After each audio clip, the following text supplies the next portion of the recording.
भगवान श्री रामचंद्र जी के साथ भरत जी लंका गए थे। इस कथा का संपूर्ण रहस्य पद्म पुराण के सृष्टि खंड 38वें अध्याय में महर्षि पुलस्त्य एवं भीष्म संवाद में संपूर्ण कथा वर्णन है।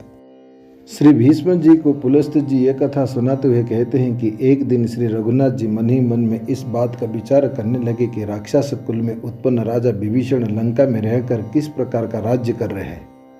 कहीं उनको राक्षस प्रवृत्ति आ तो नहीं गई है, कहीं वो पथभ्रष्ट तो नहीं हो गए, एवं देवताओं के हित के लिए मैंने जो कार्य किया था उसको सुचारू रूप से कार्य पालन कर रहे हैं या नहीं, इस प्रकार सोच रहे थे। उसी समय श्री रामचंद्र जी का भाई भरत जी आकर उनसे पूछा कि हे महाराज, आप क्या सोच रहे हैं? मुझे बताने के योग्य हो तो बताने की कृपा करें। श्री रघुनाथ जी ने कहा कि मेरी कोई बात तुमसे छिपाने योग्य नहीं है। तुम और लक्ष्मण मेरे दोनों बाह्य प्राण हो। मेरे मन में इस समय में सबसे बड़ा चिंता यह है कि विभीषण देवताओं के साथ कैसा बर्ताव करते हैं, क्योंकि देवताओं के हित के लिए मैंने रावण का वध किया था, इसलिए वहां जाकर विभीषण को देखना चाहता हूँ। अगस्त ऋषि के आदेश पालन करना बहुत आवश्यक है, क्योंकि 52 मूर्ति की प्रतिष्ठा करने को उन्होंने आदेश दिया है। इस कार्य हेतु मैं लंका जाने की सोच रहा हूँ। भगवान श्री राम जी की यह बात सुनकर भरत जी ने कहा है कि प्रभु आपकी आज्ञा हो तो मैं भी आपके साथ चलूं। तब भगवान श्री राम जी ने लक्ष्मण जी को बुलाकर अयोध्या की सुरक्षा एवं राज सिंहासन का कर्तव्य उन्हें सौंपकर कान्यकुब्ज देश की ओर प्रस्थान करने के लिए पुष्पक विमानों का आह्वान किया। पुष्पक विमान आ जाने पर उसमें भरत जी एवं श्री रामचंद्र जी आरूढ़ होकर सबसे पहले गांधार देश में गए। वहां भगवान भरत के दोनों पुत्र से मिलकर उनको राजनीति का उपदेश दिया। इसके बाद पूर्व दिशा में जाकर लक्ष्मण जी के पुत्रों से मिले और उनकी नगरी में भगवान श्री रामचंद्र 6 रात बिताए। तत्पश्चात श्री रामचंद्र एवं भरत जी दक्षिण दिशा की ओर चले गए। प्रयागराज में जाकर महर्षि भारद्वाज को प्रणाम करके अत्रि मुनि के आश्रम गए। वहां अत्रि मुनि से बातचीत करके दोनों दक्षिण दिशा की ओर यात्रा की। कुछ दूर के बाद जनस्थान में प्रवेश किया। वहां भगवान श्री राम ने भरत जी को सारे वृतांत बताते हुए कहा कि यहाँ पर दुरात्मा रावण ने गिद्धराज जटायु को मारकर सीता का हरण किया था। जटायु हमारे पिता समान एवं पिताजी के मित्र थे। इसी स्थान पर हम लोगों ने दुष्ट बुद्धि वाले कबंध के साथ घोर युद्ध किया एवं कबंध को मारकर जला दिया। मरते समय उसने बताया कि सीता जी को रावण हरण कर लिया है। उसने यही भी कहा था कि आप ऋषिमुख पर्वत पर जाइए, जहाँ सुग्रीव से मित्रता होगी, वह आपकी सहायता करेंगे। एवं कुछ दूर में ही पंपा सरोवर है, जहाँ सबरी नाम की एक तपस्वी रहती थी। वो यही स्थान है जहाँ सुग्रीव के लिए मैंने बाली को मारा था। वीर बाली की राजधानी किष्किंधा दिखाई दे रही है, जहाँ पर अभी सुग्रीव राज करते हैं। ऐसा कहते हुए भगवान श्री रामचंद्र जी भरत जी के साथ सुग्रीव के राजभवन में जा पहुँचे। भगवान श्री राम एवं भरत जी को देखकर सुग्रीव जी ने भगवान के चरण में साष्टांग दंडवत प्रणाम किया एवं अतिथि सत्कार करते हुए भगवान को पाद्य अर्घ्य आदि देकर पूजन किया। तत्पश्चात भगवान से निवेदन किया है कि प्रभु आपका पदार्पण हमारे लिए बड़े सौभाग्य की बात है। साथ में सभी वानरगण भगवान श्री रामचंद्र जी को साधुवाद देते हुए प्रशंसा की। उसी समय सुग्रीव जी ने भगवान से निवेदन करते हुए कहा कि प्रभु आप जिस कार्य के लिए पधारे हैं, कृपया मुझे बताने की कृपा करें। उसी समय भरत जी ने प्रभु श्री राम जी से आज्ञा लेकर सुग्रीव से कहा है कि प्रभु श्री रामचंद्र जी लंका यात्रा करना चाहते हैं। तब सुग्रीव ने कहा कि मैं भी आपके साथ राक्षस राज विभीषण से मिलने के लिए लंकापुरी चलूंगा, अगर आपका आज्ञा हो तो। सुग्रीव के ऐसा कहने पर प्रभु श्री राम जी ने कहा कि ठीक है, चलो। फिर सुग्रीव, श्री रामचंद्र एवं भरत जी ये तीनों पुष्पक विमान में बैठकर लंका के समुद्र तट पर जा पहुंचे। उस समय श्री रामचंद्र जी ने भरत जी से कहा है कि यही स्थान है जहां राक्षस राज विभीषण अपने 4 मित्रों के साथ लेकर प्राण बचाने के लिए मेरे पास आए थे। उसी समय लक्ष्मण ने लंका के राज्य पर उनका अभिषेक किया था। यहाँ मैंने समुद्र के इस तट पर 3 दिन तक इस आशा में ठहरता रहा कि सगर के वंशज होने के नाते समुद्र राज मुझे अवश्य दर्शन देंगे, ना होने के कारण मैंने बड़े वेग से धनुष चढ़ाकर हाथ में दिव्यास्त्र ले लिया। यही देखकर समुद्र भयभीत हुआ एवं शीघ्र शरणार्थी होकर लक्ष्मण जी के पास पहुंचा। सुग्रीव ने भी बहुत उनमें विनय की और कहा कि प्रभु इसे क्षमा कर दीजिए। तब मैंने यह बाण मेरु देश की ओर फेंक दिया। इसके पश्चात मैंने समुद्र पर इन बानरों के साथ नल और नील के माध्यम से विशाल सेतु निर्माण करके लंका के उस पार अपने सैन्य बल के साथ पहुंचकर युद्ध के लिए शिविर लगाया था। यहाँ पर चैत्र शुक्ल चतुर्दशी के दिन घोर युद्ध हुआ। इस युद्ध में 48 दिन में रावण को मारा गया। यह सौंदर्य एवं सुसज्जित स्वर्ण लंका नगरी, इसके परकोटे नगर द्वार सभी सोने से निर्मित है। यहाँ पर वानर वीर ने बहुत बड़ा घेरा डाला था। यहाँ नील ने राक्षस प्रहस्त का वध किया। इसी स्थान पर हनुमान जी ने धूम्राक्ष को मार गिराया था। यहीं सुग्रीव ने महोदर एवं अतिकाय को मौत के घाट उतारा था। इसी स्थान पर मैंने कुंभकर्ण और लक्ष्मण ने इंद्रजित को मारा तथा यहीं पर राक्षस रावण का वध किया गया था। यहाँ लोक पितामह ब्रह्मा जी मुझे आशीर्वाद देने हेतु पधारे थे। उनके साथ पार्वती सहित भगवान शंकर जी भी तथा मेरे पिता दशरथ महाराज भी स्वर्ग से पधारे थे। उन सभी के सामने जानकी की शुद्धि चाहने वालों के समक्ष मैंने जानकी को अग्नि में प्रवेश कराया था और जानकी शुद्ध प्रमाणित हुई थी। लंकापुरी के सभी निवासी यह दृश्य देख रहे थे और मैंने उन्हीं की समक्ष तथा देवताओं की उपस्थिति में सीता जी को स्वीकार किया। इसके बाद महाराज दशरथ ने मुझे कहा कि बेटा अब तुम अयोध्या लौट जाओ।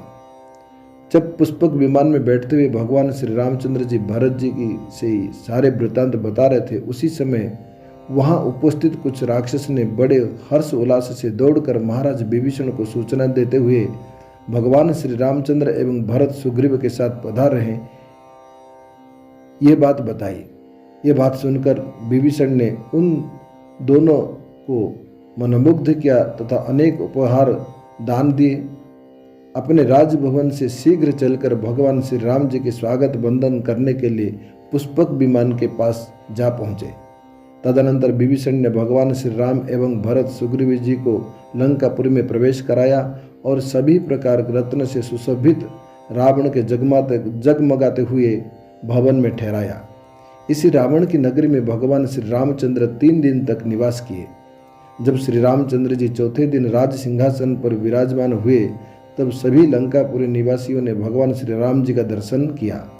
उसी समय महाराज विभीषण ने भगवान श्री रामचंद्र से कहने लगे कि यह लंकापुरी तो स्वयं भगवान की ही है।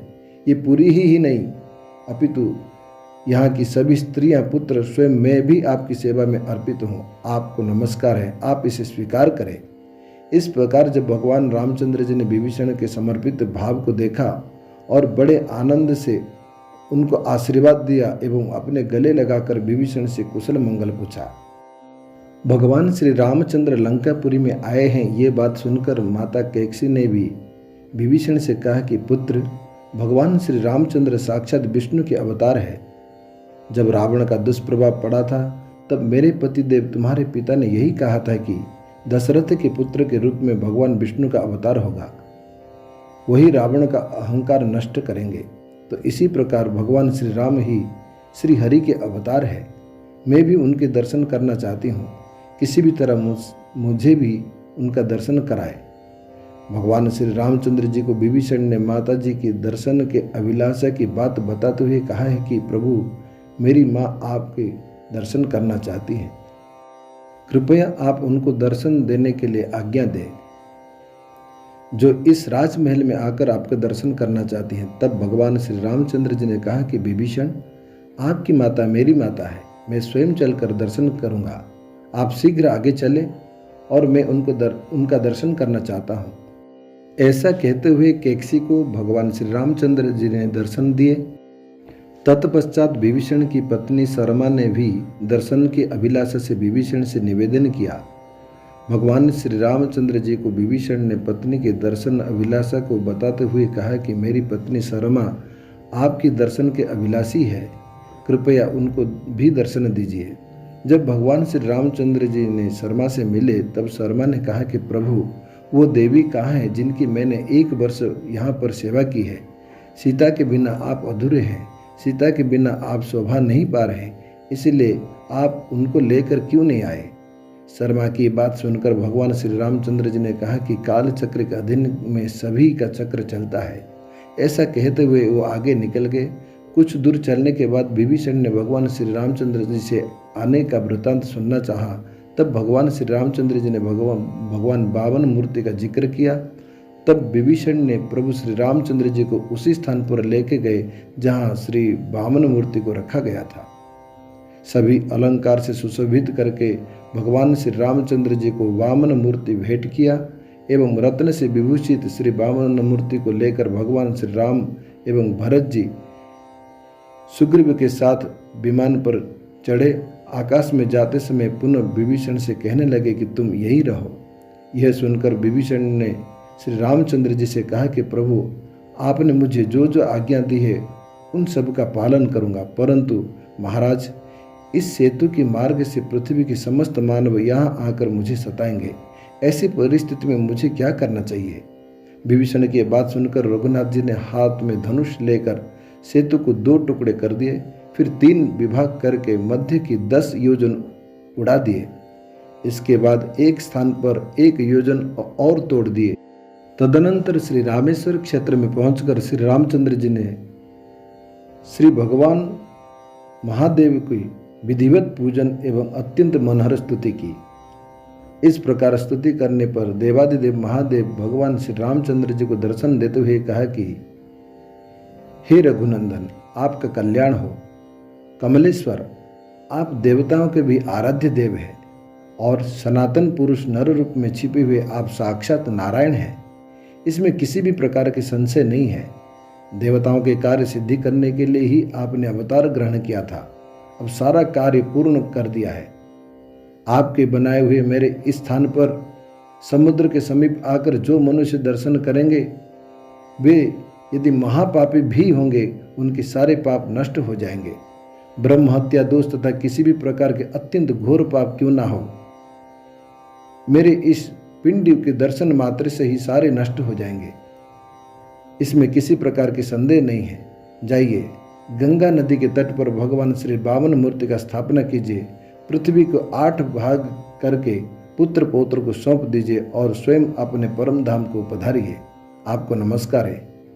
तदनंतर भगवान श्री राम शंकर जी को प्रणाम करके वहां से चले। जब पुष्पक विमान पुष्कर तीर्थ के ऊपर पहुंचा तब विमान की गति आगे और बढ़ नहीं सकी। भगवान श्री रामचंद्र जी ने सुग्रीव से कहने लगे कि क्या कारण है जो विमान का स्तंभित होना।